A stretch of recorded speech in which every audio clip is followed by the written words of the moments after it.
Welcome back ناظرین. جی وڈائی صاحب, لاہور کی تو بات ہم نے کر لی, اسلام آباد میں بھی ایک واردات ہوئی ہے ڈکیتی کی.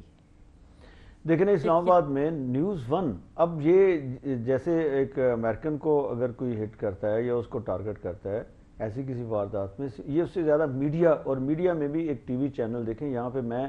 ایک تو افسوسناک ہے ہمارے لیے کہ یہ ہمارے گھر میں ڈکیتی ہوئی ہے, اور انہیں جو ہماری ٹیم لوگ گئے ہوئے تھے, ہمارے سٹاف کے لوگ, وہ بینک سے کیش لے کے آفس جا رہے ہیں, راستے میں ان کو ڈاکو جو ہیں وہ پڑ گئے اور انہوں نے ان سے 52 لاکھ روپے انہوں نے ان سے لوٹ لیے. اور اس کے بعد پولیس کو پتہ چل گیا وہ کدھر گئے ہیں, پولیس کو یہ بھی پتہ چل گیا گاڑی کدھر کھڑی ہے, پولیس کو یہ بھی پتہ چل گیا کس گھر میں گھسے ہیں, لیکن حتیٰ ایون دین پولیس ان کو پکڑ نہیں سکی. یہ ہماری جو پولیس کی نالائکی کی انتہا ہے, اور اسی وجہ سے یہ اس طرح کے واقعات ہوتے ہیں, اور اسی لیے وہ دلیر بھی ہیں جو کرمنلز ہیں, اسی وجہ سے ان کو کوئی فکر بھی نہیں ہے, کوئی پریشانی بھی نہیں ہے,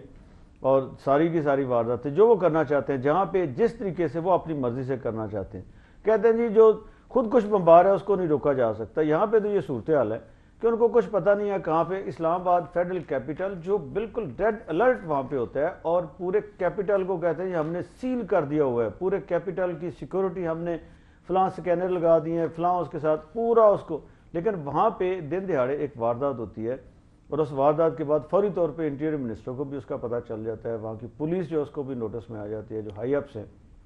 اور ڈاکوز ہیں وہ فرار ہو جاتے ہیں, اور فرار ہونے کے بعد ان کے جدھر وہ فرار ہوتے ہیں ادھر کا بھی پتہ چل جاتا ہے کہ یہ کدھر گئے ہیں, لیکن ہمارے جو پولیس بھائی ہیں وہ ان کے قابو میں کہیں نہیں آتے. تو یہ جو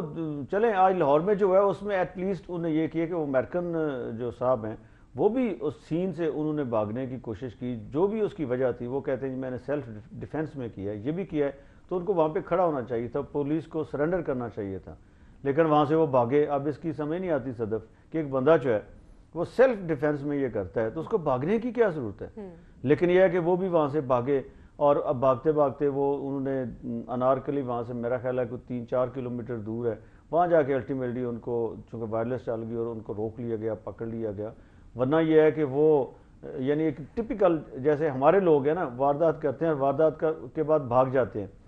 لیکن ویسے یہ اپنی لنگوٹی چھوڑ گئے تھے یہاں پہ, جس کی وجہ سے ان کے پیچھے پیچھے پولیس نے دوڑ لگائی. ان کے اپنے ملک میں یہ صورتحال ہے کہ وہاں پہ اگر کسی گاڑی کے نیچے کوئی بلی بھی آ جائے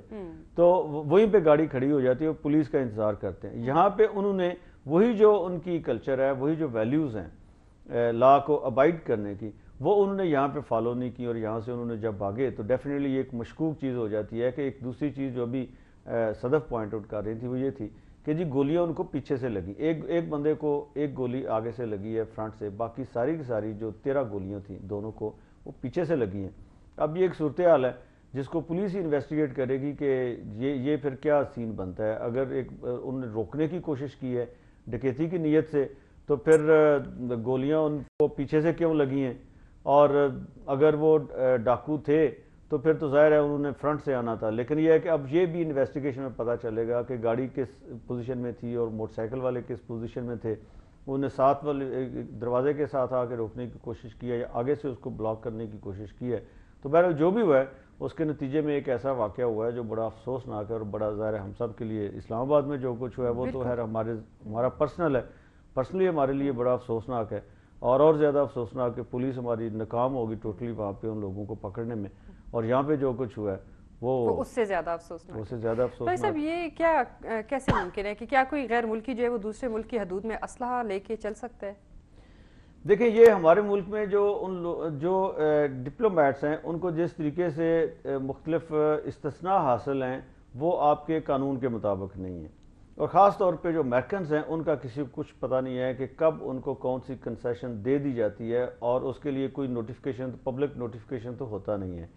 تو اس لیے یہ میں اتھارٹی سے تو یہ نہیں کہہ سکتا کہ اس کے پاس جو اسلحہ ہے, ادروائز جو غیر ملکی ڈپلومیٹس ہیں ان کے پاس وہ اسلحہ نہیں رکھ سکتے, یہ انٹرنیشنل لا ہے, وہ اسلحہ اپنے پاس نہیں رکھ سکتے.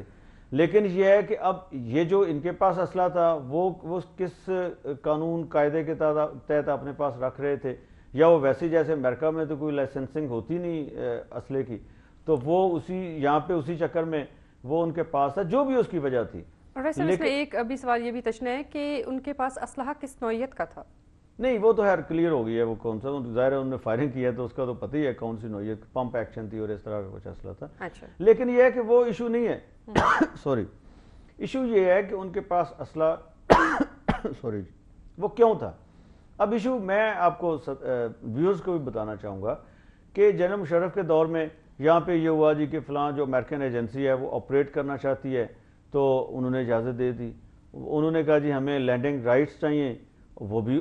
دے دی گئی، اور اس کے لیے کسی اسمبلی کو نہیں پوچھا گیا. اس وقت بھی ایک سو کارڈ اسمبلی تو تھی، کسی گورنمنٹ کو نہیں پوچھا گیا، کسی سرکاری ادارے کو نہیں پوچھا گیا. ایون جو آپ کی ایجنسیز ہیں انہوں نے اس کو اپوز کیا، ان کو بھی نہیں پوچھا گیا. ان کی اپوزیشن کے باوجود پریزیڈنسی نے ڈائریکٹ ان کو یہ کنسیشنز دے دیں. تو یہ اب اسلحہ لے کر چلنے والی جو بات ہے، یہ بھی جب آگے بات چلے گی تو پتہ چلے گا اب کہ کون سے ان کے اوپر دفعات لگائی جاتی ہیں. اس میں یہ بھی شامل کی جاتی ہے، یہ نہیں کی جاتی. اگر شامل کی جاتی ہے دیٹ مینز کہ وہ اسلحہ جو تھا ناجائز تھا، اور اگر شامل نہیں کی جاتی اس کا مطلب یہ ہے کہ ہماری گورنمنٹ نے چپ کے یہ کنسیشن جو ہے وہ ایکسٹینڈ کر دی ہوئی ہے، اور اسی وجہ سے وہ اپنی گاڑی میں اسلحہ لے کے چلتے ہیں. اچھا دیکھیں نا اس طرح کے صاحب دسمبر 2009 میں بھی تو امریکی میں کے حوالے سے یہی مختلف مجھے بھی واقعات ہوتے رہے ہیں، مختلف مشکوک گاڑیاں جو اندر سے بند کر لی جاتی تھیں اور امریکی اپنی شناخت بتانے سے گریز کرتے تھے. لیکن دسمبر 2009 میں تو خیر اوپر نیچے کئی واقعات ہوئے جب ان کو مختلف جگہ پہ روکا گیا. لاہور میں شیرپور برج کے پاس روکا گیا، ایجرٹن روڈ پہ روکا گیا، اور کئی جگہ پہ ایسے واقعات ہوئے کہ ان کو روکا گیا. لیکن اس کا نتیجہ کیا نکلا؟ اس وقت کی جو ہائی کورٹ کے چیف جسٹس تھے انہوں نے بھی یہ کہا جی کہ اگر کوئی وائلیشن کرتا ہے، ایک ہوتا ہے شوقیہ سو موٹو لے لیا لیکن اس کو ایسی ڈسپوز آف کر دیا کہ اگر کوئی وائلیشن کرتا ہے وہ پکڑا جاتا ہے تو اس کو سزا دیجیے. اب اس کے لیے ضرورت نہیں ہوتی کہ آپ سو موٹو لے کے اس طرح کا کوئی آرڈر جاری کر دیں جس کی آپ اس کو ایک سالڈ کنکلوژن نہیں دیتے. لیکن خیر چلیں جو بھی ہے انہوں نے ایک اس پہ آبزرویشن دے دی. لیکن اس کے بعد جو ہے وہ یہ جو ان کو روکنے والا تھا یا چیک کرنے والا سلسلہ تھا وہ رک گیا. اب اس کے پیچھے کیا ریزن ہے کہ کیوں کہیں پہ بھی وہ چیک ان کو نہیں کیا جاتا جو بھی بندہ یہاں پہ. لیکن صدف اس میں مسئلہ یہ ہے کہ آپ ان کو چیک کرتے ہیں. یہاں ہمارے ہاں جتنا اسلحے کی ٹریڈ ہوتی ہے، جتنا ناجائز اسلحہ ملک کے ایک خطے سے دوسرے ایک کونے کی طرف جاتا ہے ایک کونے سے، اور وہ ملینز کا نہیں بلینز کا اسلحے کی ٹریڈ ہوتی ہے، اور پورے ملک کے ایک کونے سے دوسرے کونے میں چلا جاتا ہے، کوئی اس کو پوچھنے والا نہیں ہوتا. پھر سملرلی اس کی ریورس آپ کہہ لیں وہ بھی سمگلنگ ہوتی ہے، اس کو کوئی پوچھنے والا نہیں ہوتا،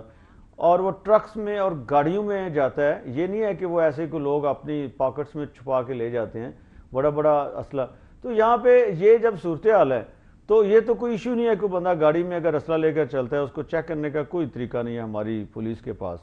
کہ وہ کس طریقے سے اس کو چیک کرے گی. نہ ابھی تک ایسا کوئی سسٹم ڈیولپ کر سکیں کہ وہ ڈی ویپنائزیشن کس طریقے سے. جب اپنے لوگوں کی یہ حالت ہے تو جو غیر ملکی ہیں ان کو تو ویسے ہی کو روکتے ہوئے یا وہ جھجک ہوتی ہے، یا پولیس تو ویسے ہی بیچاری جو ہے وہ گوری چمڑی دیکھ کے اس کے کچھ اور ہی حالات ہو جاتے ہیں. تو یہ ایک بڑا مشکل ٹاسک ہے جو پولیس ہماری سر انجام نہیں دے سکتی. کوئی ایسا اس کے پاس نہیں ہے ذریعہ جب تک اس کو اوپر سے یہ واضح ہدایات نہ ہوں کہ آپ یہ مسلسل اس عمل کو کریں. جب 2009 میں کیا گیا تو وہ پتہ نہیں 3-4 واقعات ہوئے کیوں کیا گیا، لیکن اس کے بعد بالکل خاموشی ہوگی. وہ کیوں خاموشی ہوگی؟ مسئلہ یہ ہے کہ یہ سارے ایسے ایشوز ہیں. ہماری جو گورنمنٹس ہیں، ہمارے جو رولرز ہیں، ان کی ایک پرابلم ہے. پرابلم یہ ہے کہ وہ ہمیشہ یہ جو ان کے آقا ہوتے ہیں باہر ان کو یہ ثابت کرنے کی کوشش کرتے رہتے ہیں کہ آئی ایم دا مین. وہ کوئی یونیفارم پر ملٹری مین ہو یا کوئی الیکٹڈ بندہ ہو، وہ جب تک یہ ثابت نہ کر لے کہ میں ڈیلیور کر سکتا ہوں سنگل ہینڈڈلی، میں خود ہی، آپ حکم کریں جو بھی آپ چاہتے ہیں تو میں یہاں کروا کے دوں گا، یہ کیپیسٹی میرے میں ہے، تو وہ سارا کچھ وہ خود ہی نوٹیفائی بھی چیزیں ہو جاتی ہیں، اندر ہی اندر سارا کچھ ہو جاتا ہے. کوئی اس کو پوچھنے والا بھی نہیں ہوتا، کوئی اس کے کوئی نوٹس لینے والا نہیں ہوتا. آپ کی کوئی اپوزیشن پارٹی اس پہ نوٹس نہیں لے گی، آپ کی پارلیمنٹ اس پہ نوٹس نہیں لے گی، آپ کی کوئی اسٹینڈنگ کمیٹی اس پہ نوٹس نہیں لے گی. اگر لے گی بھی تو ایسی لے گی جیسے ہائی کورٹ نے سو موٹو لیا اور اس کے بعد اس کو ڈسپوز آف کر دیا. کوئی اس کا جو ہے وہ پراپر اس کو کنکلیوڈ نہیں کیا. بھائی صاحب جو ڈاکٹر عافیہ صدیقی کا کیس تھا، کیا اس کا بھی کہیں یہاں حوالہ دیا جا سکتا ہے اس کیس؟ دیکھیں کیوں نہیں دیا جا سکتا. عافیہ صدیقی پاکستانی نیشنل تھی. ان کے اوپر جو الزام تھا وہ یہ تھا کہ انہوں نے ایک جو امریکنز ہیں ان کو اٹیک کیا اور ان کو وہاں افغانستان سے لے گئے امریکہ میں ٹرائل کیا، ان کو سزا دی. اب مسئلہ یہ ہے کہ یہ جو صاحب ہیں اگر انہوں نے سیلف ڈیفenس میں کیا ہے یا جس صورت میں بھی کیا ہے، اس کی پوری انویسٹیگیشن ہوتی ہے، تو اس کے بعد جو بھی اگر یہ کورٹ فیصلہ کرے گی، کورٹ میں پولیس بھی ایویڈنس دے گی اور کورٹ یہ فیصلہ کرے گی. آج ویسے ایک اور میں کہنا چاہتا ہوں، میڈیا ہمارا ماشاءاللہ وہ بھی بہت ہم ذمہ دار ہیں کہ کبھی خبریں چل رہی ہیں جی اس کو رہا کر دیا گیا، چھوڑ دیا گیا، کبھی کچھ کہہ رہا ہے جی کہ یہ 2 گاڑیاں تھیں اسپاٹ پہ، کوئی کہتا ہے جی 1 گاڑی تھی اسپاٹ پہ، کوئی کہتا ہے جی وہاں اتر کے اس نے فوٹوگرافس بھی بنائی، کوئی کہتا ہے جی اس نے وارڈن کو سرینڈر کیا پھر اس کے بعد بھاگا. تو یہ بڑی عجیب و غریب قسم کی سٹوری جو ہم بازی لے جانے کے چکر میں ایون یہ نہیں سوچتے کہ ایسی چیز جس کو انٹرنیشنل میڈیا بھی اور انٹرنیشنل کمیونٹی بھی مانیٹر کر رہی ہے، اس کے اوپر تو ہم کو ذمہ داری کا مظاہرہ کریں اور ایسی رپورٹیں کریں جو ہمارے پاس کنفرم رپورٹس ہوں، جو کنفرم انفارمیشن ہو، اس کی بیسس پہ ہم رپورٹ کریں. یہ نہیں ہے کہ ہم وہاں بھی کھیلنا شروع کر دیں اور پلے کرنا شروع کر دیں. تو بہرحال جو بھی ہے اس کے اوپر دیکھیں. جو ایک اور چیز میں جاتے جاتے ضرور کہنا چاہوں گا کہ اس کا جو امپیکٹ ہے وہ دیکھیں نا، کہ وہ تو ٹھیک ہے جو ایک بندہ اس نے یہاں پہ جو بھی جرم کیا ہے یہاں پاکستانی کورٹس میں اس کے اوپر ٹرائل ہوگا اور وہی فیصلہ کریں گی کہ یہ اس نے سیلف ڈیفنس میں کیا ہے یا اس نے ٹارگٹ کیا ہے، اور اس کے بعد اس کی جو بھی سزا بنتی ہے قانون کے مطابق یا جو بھی فیصلہ بنتا ہے وہ پاکستانی عدالتیں کریں گی. لیکن اس کا جو صدف ایشو ہے وہ میں سمجھتا ہوں کہ وہ بڑا امپورٹنٹ ہے کہ ابھی میں پچھلے دنوں اس کا جو امپیکٹ ہوگا نا وہ جو مجھے نظر آ رہا ہے وہ بڑا شدید ہے. وہ شدید اقتصادی حوالے سے اس کا کیا امپیکٹ ہوگا بڑائی صاحب، اور غیر ملکی لوگوں کی آمد اور سرمایہ کاری کے حوالے سے؟ دیکھیں میں ابھی ایک مثال اپنے ویورز کو دینا چاہوں گا کہ پچھلے دنوں یہاں پہ پنجاب گورنمنٹ نے جب گورنر صاحب کو شہید کیا گیا تو اس وقت پاکستانی گورنمنٹ نے برٹش کنسلٹنٹس کو ہائر کیا ہوا تھا جنہوں نے ٹریننگ دینی تھی لائف سٹاک کے شعبہ میں، یہاں کے جو ہمارے ڈاکٹرز اور دوسرے لوگ ہیں ان کو. لیکن جب واقعہ ہوا ایک ایسے وہ لوگ تھے جن کو چیف منسٹر نے خود ایکسیس کر کے ان کو کنونس کیا، موٹیویٹ کیا کہ یہاں کی ٹریننگ دیں، اور ایک لانگ ٹرم وہ ایگریمنٹ تھا. لیکن جب وہ واقعہ ہوا تو انہوں نے کہا جی سوری ہم نہیں آ سکتے. اس کے بعد چیف منسٹر نے اور ہماری جو سیکریٹری انڈسٹری ہے ان نے خود اپروچ کیا، ایون دین انہوں نے کہا جی سوری آپ ہم نہیں آئیں گے، آپ کو جو متبادل بندوبست ہے وہ کر لیں، اور آپ کی جو انویسٹمنٹ ہے وہ آلریڈی ہم کئی دفعہ بتا چکے ہیں کہ 133% 2007-8 کے مقابلے میں کم ہو چکی ہے. اور ہمارے جو پرابلمز کی وجہ ہے مین، ہم کہتے ہیں جی ہماری جو فارن ریزروز ہیں وہ وہاں پہنچ گئے ہیں، اسٹاک ایکسچینج کا انڈیکس وہاں پہ چلا گیا، لیکن جو ہمارے مسائل حل نہیں ہو رہے جہاں سے، وہ یہ وجہ ہے کہ ہمارے فارن انویسٹمنٹ نہیں آ رہی. اور اس طرح کے جب واقعات ہوں گے، جو میں نے ایک مثال آپ کو دی ہے کہ لوگ آنا چھوڑ دیں گے، ٹریننگ کے لیے بھی جو ایون بے ضرر قسم کے لوگ ہیں وہ بھی نہیں آئیں گے، تو انویسٹر کب آئے گا؟ وہ تو نہیں آئے گا. تو یہ جو اثرات ہیں اس کے وہ تو بڑے شدید ہیں، اور اس کا گورنمنٹ کو بھی نوٹس اس سینس میں اس طریقے سے لینا چاہیے کہ جو ڈیمیج کنٹرول ہے وہ اس کا ہو، اور لا اینڈ آرڈر کو سیریسلی اس کو بھی سمجھے کہ ڈکیتی اور رازدانی اور اغوا برائے تاوان یہ بھی بڑے جرائم ہیں. بالکل، اور یہ ایسا ایسا معاشرے کا مزاج بنتے جا رہے ہیں. بہت شکریہ بڑائی صاحب. ناظرین آج کے پروگرام کا وقت یہاں پر ختم ہو رہا ہے. صدف ملک اور امجد وڑائچ کو اجازت دیجیے. اپنا خیال رکھیے گا. اللہ نے کے